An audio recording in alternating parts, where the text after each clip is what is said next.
Mesdames, Messieurs, bonsoir. Bienvenue sur votre chaîne Faso Pic TV, à votre émission Le Pic de la Culture. Nous recevons pour vous Monsieur Alphonse Sana Kaboré, alias Grand Docteur. Bonjour, Grand Docteur. Bonjour. Et bienvenue sur Faso Pic TV. Vous êtes coordonnateur en chef adjoint de la Coalition pour la Renaissance artistique au Burkina Faso. Quel est le rôle de cette association? Ok, merci. Avant de répondre à ta question, laisse-moi saluer les femmes et les femmes avec langage originel. Jawa Stafara King Shalasa Imazes Liva Mouda Zamtilia no Fireman Lesson to this tell me why Gam Gam Yas Big Up. Oui, je reviens pour répondre à ta question. La CORABEF est une coalition des associations. Une coalition de 23 associations qui forment la CORABEF. C'est-à-dire que la coalition pour la Renaissance artistique au Burkina Faso. Chez nous, il n'y a pas de président. Ça veut dire que si on a 23 associations, c'est qu'on a 23 coordonnateurs au sein de la CORABEF. Donc souvent nous faisons la rencontre des coordonnateurs avant de faire une assemblée générale.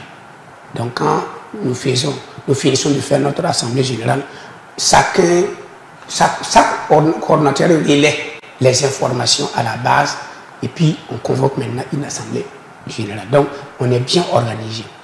Et comme chez nous il n'y a pas un président, on a choisi comme coordonnateur en chef qui est Bamradi.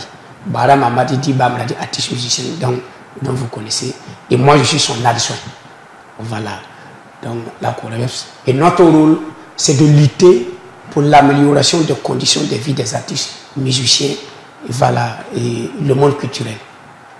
Votre genre musical, le reggae, quels sont les thèmes que vous abordez dans vos chansons?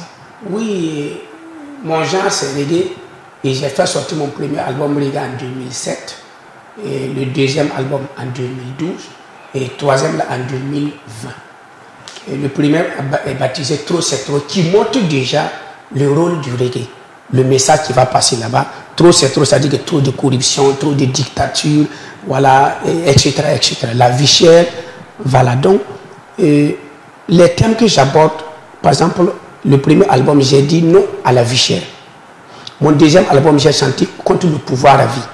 Et en 2012, où j'ai composé le titre Pouvoir à vie. J'ai dit le pouvoir à vie met l'Afrique en retard. Et Adama du Togo, Lassane Conté de la Guinée, Mobutu du Chali, Omar Bongo du Gabon, etc. Donc, tous ces présidents ont su la guerre civile dans leur pays. Donc, je me suis dit, pourquoi ne pas interpeller les autres à ne pas suivre le même chemin. Donc, ainsi de suite. Je viens de sortir un album en 2020 où j'ai un titre Ma lettre au président. C'est-à-dire que tous ces thèmes, tous ces messages-là, c'est ça qui fait le reggae. Puisque le reggae, quand ça commence, les gens attendent quel serait le message. Donc, c'est la raison pour laquelle j'ai opté pour le reggae, parce que j'avais beaucoup de choses à dire. Okay. Au niveau du BBDA, on voit certains artistes, notamment les reggae makers, qui se plaignent de l'utilisation d'un coefficient qui ne les arrange pas. De quoi s'agit-il? Oui, effectivement, le BBDA a été créé en 1983 et il y a eu des propositions de coefficients. Tu sais, Thomas Sankara était très intelligent. Et il a mis coefficient 5 pour la musique traditionnelle. C'est pour inspirer les gens à vouloir faire véhiculer, à pouvoir vendre la musique du Burkina Faso.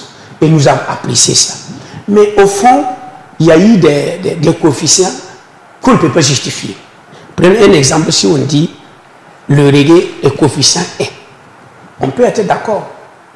Mais au moment si tu chantes le reggae et tu dis Jésus-Christ est le sauveur, Jésus-Christ est le meilleur, on te dit coefficient 4.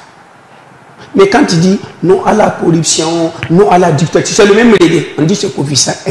Ça c'est injuste. Et si les reggaeman se plaignent, c'est pas le reggae seulement, c'est le reggaeman, les hip-hopers, ceux qui font l'ambiance, on nous a classé d'une musique légère. Le reggae n'est plus une musique légère. Donc, dans ce combat, nous avons approché des propositions. Donc, le BBDA a convoqué l'ensemble des acteurs pour réfléchir sur le sujet. Donc, en 2020, ils ont trouvé qu'effectivement, ce n'est pas nous qui se plaignent, mais ce n'est pas logique. Donc, ils ont changé les coefficients. Donc, si tu fais du reggae que tu fais du hip-hop, que tu fais de l'ambiance facile, ça dépend. Et ils ont amélioré notre coefficient. Donc, on peut dire big up au BBDA pour la compréhension et l'accompagnement. Okay.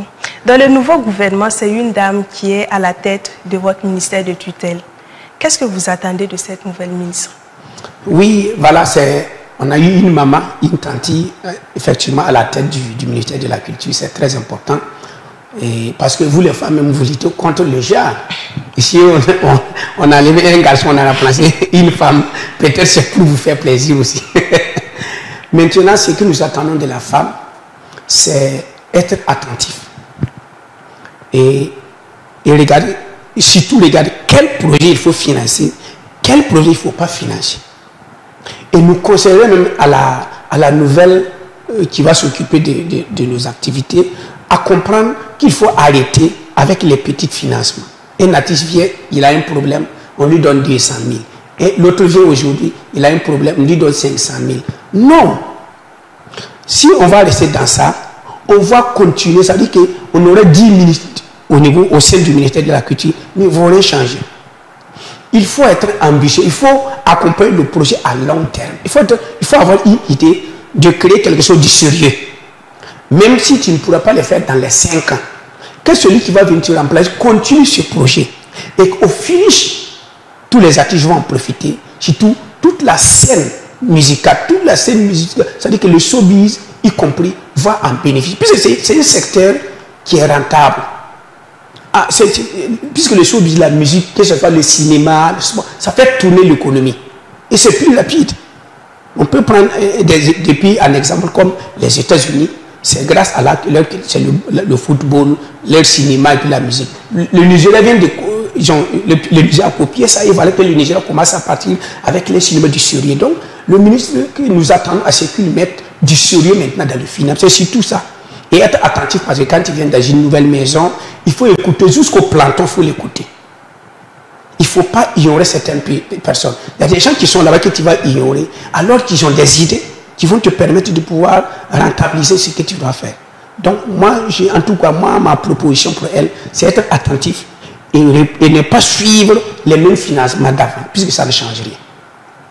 Grand docteur, on comprend que la vie ne vous a pas toujours souri. Quel message donnez-vous à la jeunesse aujourd'hui? Oui, c'est comme tous les gens, tout le monde. Je n'ai pas eu l'enfance facile. Et je sais que beaucoup ont passé des parcours de combattants comme ça. Et je suis né au village, à un moment donné, je me suis dit, il faut que je vienne à Ouagadougou chercher l'argent payer vélo.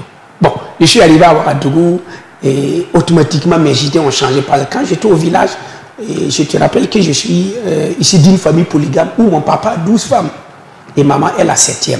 À ma génération, quand on pouvait m'inscrire à l'école, on était au nombre de 5. Le vieux a dit non. Lui, il ne peut pas payer le scolarité de 5 personnes du coup. Donc, notre génération, il a ignoré. Qu'est-ce qu'il faut faire? C'est quand je suis venu à Ouagadougou, je me suis dit, il faut au moins, un jour, j'essaie de pouvoir écrire mon nom, lire ma lettre, au moins, c'est important. Donc, j'ai demandé à ma tante qui est à Ouagadougou, qu'est-ce que je peux faire? Ma tante m'a dit que non, si c'est ça, c'est possible parce qu'il y a des cours d'histoire à Ouagadougou, comme c'est la capitale. Donc, je me suis inscrit cours d'histoire CP1, qui a commencé à travailler comme bonne des maisons, j'ai payé, c'est à Signon, à Tapui. Ça commence à payer CP1, et ainsi de suite. Je suis venu à Pissi ici, m'inscris cours d'histoire à l'école de Anatole. Donc j'ai continué là-bas, j'ai poussé la barrique d'eau. Pendant 3 ans, j'ai continué à payer mon scolarité. Après, je suis devenu un photographe. J'ai continué à suivre jusqu'en 4e. Même si je n'ai pas le niveau pour m'exprimer bien en français, parce que le cours d'histoire, c'est comme tu le sais, tu écris, tu déposes et tu pousses ta barrique. Donc, mais je crois que c'est mieux. Et si j'avais abandonné et puis reparti au village avec le vélo. Donc je dis à la nouvelle génération de se battre parce que c'est ainsi la vie. Voilà, on se bat et un jour ça change. Aujourd'hui, moi je n'ai pas réussi. Je ne peux pas dire que j'ai réussi, mais il y a un changement d'étape quand même. Parce que si tu pousses la barrique et un jour c'est une voiture qui te pousse, au moins il y a un changement. Grand docteur, nous sommes en fin d'émission. Quel message avez-vous à l'endroit de vos fans?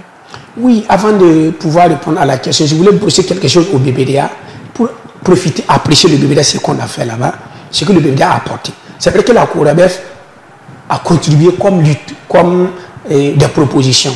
Puisque avant, si un artiste rentre au BBDA, on n'avait pas l'accueil C'est-à-dire que l'artiste est laissé à lui-même. Donc nous avons lutté à ce qu'on puisse avoir une maison d'accueil pour permettre les artistes d'être pouvoir bien orientés. Voilà. Et à plus de ça, tu sais que le BBDA, en 2020, il y a eu le Covid-19. Moi, je suis un administrateur au sein du BBDA. En tant qu'un administrateur, il nous a donné la proposition, qu'est-ce qu'on peut faire pour les artistes, pour aider les artistes dans cette transition. Donc, on a décidé de pouvoir trouver, ils ont trouvé de l'argent pour payer 30 000 à chaque artiste. Après, on a payé 15 000. Après, on est revenu avec 28 000. Donc, ça veut dire qu'on a essayé de trouver des mécanismes pour accompagner les artistes au moment difficile. Et ça, c'est à féliciter. Et au sein du BBDA aussi, il y a ce qu'on appelle le social. Il y a un budget carrément voté pour le social. Si tu es malade, si tu as un problème, en tout cas de santé, etc., si tu as un décès ou bien un mariage, en tout cas quelque chose pour t'accompagner. C'est déjà un grand. Le BBDA aussi, le BBDA réfléchit en fonction des personnes âgées. Avant, quand tu es un artiste, les personnes vivent dans la musique, tu vois que les gens galèrent, ça fait pitié, ça ne donne pas la musique. Donc le BBDA a voté un budget où les paie chaque 3 mois, qui permet les anciens artistes de pouvoir survivre et puis voilà un peu. Donc tout ça c'est à apprécier. Comme je te parlais aussi de coefficient, ça a changé. Il y a beaucoup de choses, le temps est petit pour expliquer beaucoup, mais pour le moment, il y a vraiment du changement. Voilà. Même la dette où le BBDA avait beaucoup de dettes, avec le nouveau système, on a beaucoup réduit la dette du BBDA. Et il y a aussi ce qu'on a dit, le quota. Nous avons lutté avec le BBDA, on allait au niveau du Conseil suprême de la communication, les CSI, voilà, on allait même à l'Assemblée nationale pour qu'on puisse voter un quota pour valoriser la musique burkinabé. Parce que si tu pars dans les pays comme les Ghana, tu vas écouter la musique ghanéenne. Si tu pars au Nigeria, tu pars dans... Ça veut dire que, mais quand tu viens au Burkina, tu ne sais pas tu es dans quel pays exactement. C'est parce que nous, au Burkina Faso, c'est que les gens rencontrent, c'est du faux. On n'a pas de quota d'abord. On n'a pas de quota si c'est légal, il n'y en a pas. Donc, pas de 20% des gens pensent qu'il y a un quota au Burkina, ça n'existe pas. Nous avons fouillé jusqu'au Conseil suprême de la communication. C'est que le BBDA, la Corabia fouille partout, hein. Voilà, mais il n'y a rien de ça. Dans nos combats aussi, on ne peut pas oublier le combat que les plaidoyers que nous faisons dans les radios. On a tourné presque toutes les radios, toutes les scènes de télé pour leur expliquer ce qu'il faut faire pour accompagner la musique burkinabé. Jusqu'à il y a eu un incident à Omega, tout ça c'est pas dans nos tournées et on a fermé cette page aussi. Donc, on a beaucoup bossé pour l'amélioration de beaucoup de changements. Même les concerts, si on invitait par exemple un artiste étranger, on n'ajoutait pas l'image des artistes burkinabés. Non. L'article 11 du ministère de la Culture dit, tout ça c'est Thomas Sankara. Thomas Sankara qui a validé ça. Tout promoteur peut inviter un artiste étranger comme il veut, mais en condition qu'il implique 2 ou 3 artistes du Burkina.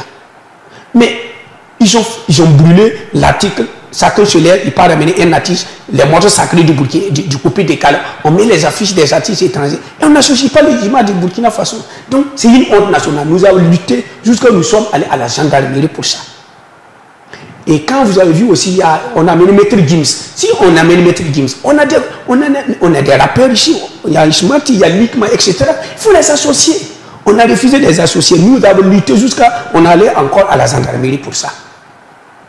Mais maintenant, aujourd'hui, dont je vous parle, il n'y a pas un promoteur qui n'a pas mis ça dans ta tête. Tous les promoteurs savent que si tu amènes un artiste étranger, tu as l'obligation de respecter l'article 11 du ministère de la Culture. Ça, c'est le combat de la CORABF.